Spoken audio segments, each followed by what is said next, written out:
Assalamualaikum warahmatullahi wabarakatuh. Yang saya hormati Ibu dosen pengampu Dr. Nurah Ayu MPD.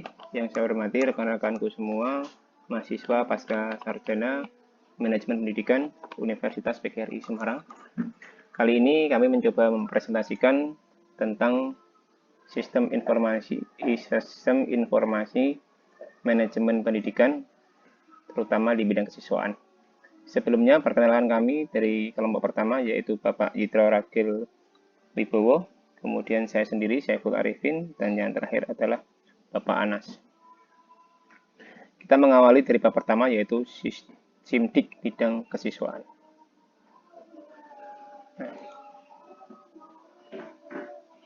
Kita awali dari pendahuluan bahwa pada saat ini di era disrupsi seperti ini, atau kadang-kadang kita menyebutnya adalah era teknologi informasi 4.0, di mana kami bersepakat bahwa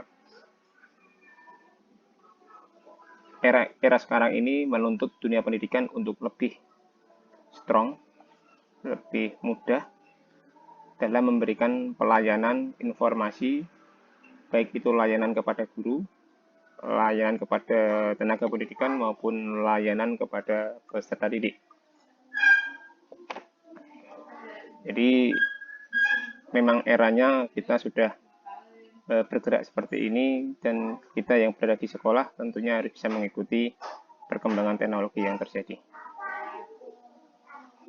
Dalam makalah kami menyampaikan tiga konsep dasar, tiga rumusan masalah dari SIM kesiswaan. Yang pertama adalah konsep dasar bidang kesiswaan yang terdiri atas pengertian, kemudian tujuan dari SIM kesiswaan itu sendiri, yang nanti di dalamnya ada tujuan, fungsi, kemudian tugas, dan yang terakhir adalah ruang lingkup serta implementasinya dari perencanaan, implementasi, dan lain sebagainya. Tiga hal ini bermuara pada tujuan kita, yaitu tujuan pendidikan nasional sesuai dengan pasal 3 Undang-Undang Nomor 27 Sistem Pendidikan Nasional tahun 2003. Di situ menjelaskan bahwa tujuan dari pendidikan nasional adalah mengembangkan potensi peserta didik agar menjadi manusia yang beriman dan bertakwa kepada Tuhan Yang Maha Esa, berakhlak mulia, sehat, berilmu, cakap, kreatif, mandiri, dan menjadi warga negara yang demokratis serta bertanggung jawab. Kemudian kita mencoba masuk di pembahasan yang pertama, yaitu pengertian. Pengertian dari sistem informasi manajemen kesiswaan adalah, di sini kita ulas satu persatu, bahwa sistem itu berasal dari bahasa Yunani, yaitu himpunan atau unsur yang saling berhubungan secara teratur untuk mencapai tujuan bersama. Kemudian informasi itu sendiri adalah pengelolaan sumber daya yang dimiliki oleh sekolah atau organisasi. Sedangkan menurut Gordon B. Davis, SIM adalah sistem manusia atau mesin yang menyediakan informasi untuk mendukung operasi manajemen dan fungsi pengambilan keputusan dari sebuah organisasi.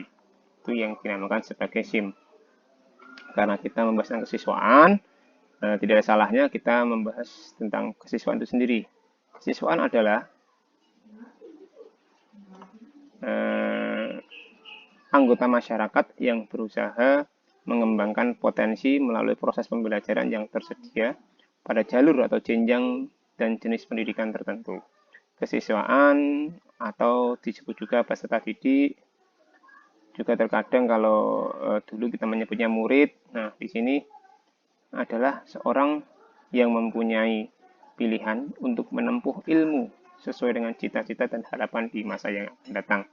Ini pengertian menurut Undang-Undang Republik Indonesia Nomor 20 Tahun 2003 tentang Sistem Pendidikan Nasional. Nah, sehingga kita bertiga mengambil kesimpulan bahwa SIM kesiswaan adalah sistem manusia atau mesin yang menyediakan informasi untuk mendukung layanan yang memusatkan perhatian pada pengaturan, pengawasan, dan layanan siswa di kelas maupun di luar kelas. Nah, ini pengertian dari SIM kesiswaan itu. sendiri.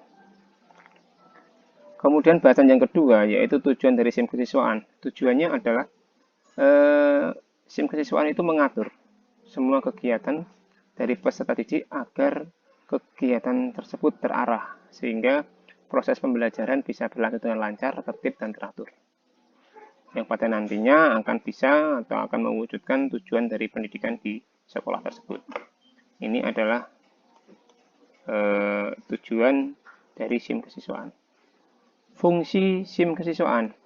Fungsi SIM kesiswaan adalah sebagai sarana ataupun wahana dari peserta didik untuk mengembangkan diri atau mengembangkan potensi dirinya seoptimal mungkin.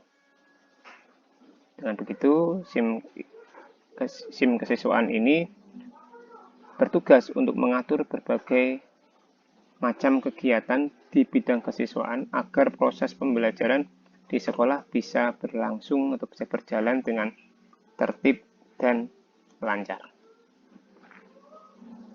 Secara umum, 3 hal yang menjadi ruang lingkup dari sebuah SIM kesiswaan adalah yang pertama adalah penerimaan murid baru atau PPDB, yang kedua kegiatan kemajuan belajar, dan yang ketiga adalah bimbingan serta pembinaan kedisiplinan.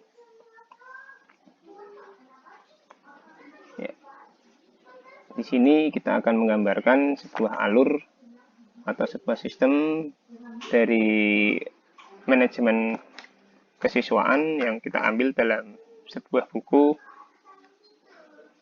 teori dan praktik pengelolaan sekolah di Indonesia, Dr. Imam Mahali, MPD, dan Dr. Ara Hidayat, MPD. Nah, di sini yang pertama adalah analisis kebutuhan. Pada analisis kebutuhan ini, SIM yang digunakan atau sistem informasi manajemen yang digunakan adalah penggunaan EDS atau evaluasi diri sekolah. Di sini biasanya di sekolah-sekolah itu menggunakan yang namanya aplikasi dari kementerian, yaitu PMP, Penjaminan Mutu Pendidikan. Misalkan di sini coba kita klik. Nah, di sini nanti outputnya adalah rapor mutu. Rapor mutu ini digunakan sebagai pijakan atau kebijakan dari sekolah 1 tahun yang akan datang itu mau kemana. Karena di sini rapor mutu, jadi mutu apa saja yang harus diketahui oleh sekolah, termasuk juga kebutuhan dari peserta didik. Jika gurunya kurang, janganlah menambah rombel, ataupun misal muridnya sedikit, janganlah malah istilahnya itu membuat perencanaan-perencanaan yang malah memberatkan dari sekolah. Nah, ini bisa kita lihat dari yang namanya PMP tadi, Penjaminan Mutu Pendidikan. Di sini lewat SIM-nya ini sudah disediakan oleh kementerian.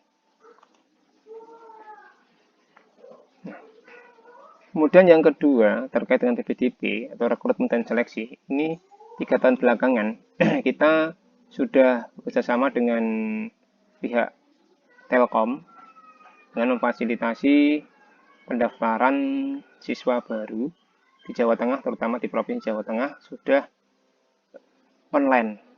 Nah, ini memudahkan untuk memudahkan untuk pengawalan dari proses pendaftaran, seleksi, dan lain sebagainya. Misalkan di sini kita mencoba masuk di SMK, kita nanti bisa melihat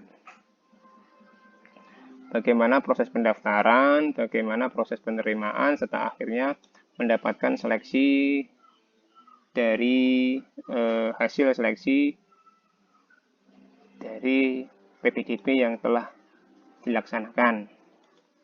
Nah, di sini seleksi bisa kita lihat secara online, baik itu dari si pendaftar maupun dari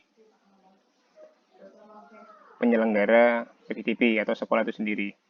Biasanya seleksi didasarkan pada nilai hasil ujian nasional. Nah, ini seleksi bisa kita lihat.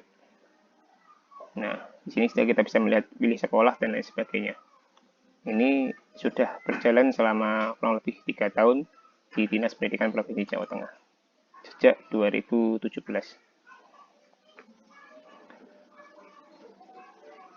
Ya, kita beberapa hal terkait ini. Biasanya dari pihak SMK itu tidak ada rayonisasi. Dari pihak SMK tidak ada rayonisasi. Kemudian di SMA itu ada yonasi. Nah, tidak ada yonasi kalau di SMA. Ya, ini saya akan kembali ke apa itu namanya? Ke tampilan PowerPoint. Kita masih menuju ke sana.